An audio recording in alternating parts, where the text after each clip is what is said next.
بسم الله الرحمن الرحيم.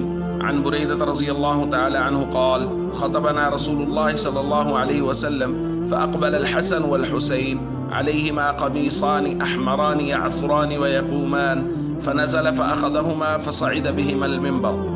الحديث رواه أبو داود. حضرت بریدہ فرماتے ہیں نبی کریم صلی اللہ علیہ وسلم ہمیں خطبہ دے رہے تھے کہ اتنے میں حضرات حسنین کریمین تشریف لا رہے تھے. ان دونوں نے سرخ رنگ کی قمیصیں پہنی ہوئی تھیں، کبھی چلتے کبھی گر پڑتے. نبی کریم صلی اللہ علیہ وسلم نے یہ منظر دیکھا تو خطبہ چھوڑ دیا، ممبر سے نیچے تشریف لائے، ان دونوں شہزادوں کو اٹھایا اور پھر دوبارہ ممبر پر تشریف لے گئے. دوستو، آپ محبت دیکھیے اللہ کے نبی صلی اللہ علیہ وسلم کی حسنین کریمین سے. اور بعض روایات میں ہے کسی نے پوچھا ایو اہل بیتک احب الیک، یا رسول اللہ اہل بیت میں سے آپ کو سب سے زیادہ محبوب کون ہے؟ آپ نے فرمایا الحسن والحسین، حسن اور حسین مجھے سب سے زیادہ محبوب ہے.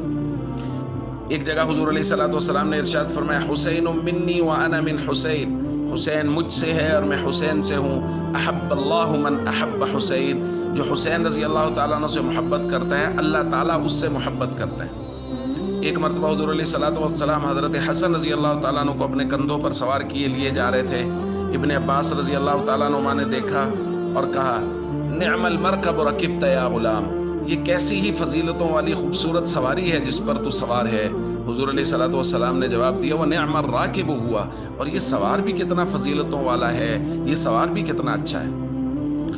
دوستو، حسنین کریمین سے والہانہ محبت یہ ایمان کا تقاضا ہے، اور ان کی محبت کا تقاضا یہ ہے کہ وہ تمام تر لوگ جن پر حسنین کریمین نے اعتماد کیا، وہ ساری زندگی جن لوگوں کے ساتھ رہے، ہم بھی ان پر اعتماد کریں. بہت سارے لوگ ایسے ہیں جو حسنین کریمین کی محبت کا تو دم بھرتے ہیں، لیکن جن لوگوں پر حسنین کریمین نے اعتماد کیا ہے، خلفائے راشدین اور حضرت امیر معاویہ رضی اللہ تعالیٰ عنہ، جن کے ہاتھ پر ان شہزادوں نے بیعت کی اور ساری زندگی اس بیعت پر قائم رہے، ان لوگوں کے بارے میں وہ طرح طرح کی باتیں کرتے ہیں، افواہیں اڑاتے ہیں، ان پر عدم اعتماد کرتے ہیں. تو یہ ماننا نہیں ہے، یہ حسنین کریمین کی محبت نہیں ہے. بس آپ پیمانہ بنا لیجئے کہ حضرت حسن اور حضرت حسین سے محبت کا اگر کوئی دم بھرتا ہے تو اگر اس محبت میں وہ سچا ہے تو پھر وہ ان تمام لوگوں کی عزت اور احترام کرتا ہے جن پر حسنین کریمین نے اپنی زندگی میں اعتماد کیا ہے، حضرت ابوبکر سے لے کے حضرت امیر معاویہ رضی اللہ تعالیٰ عنہ تک. السلام علیکم ورحمۃ اللہ وبرکاتہ.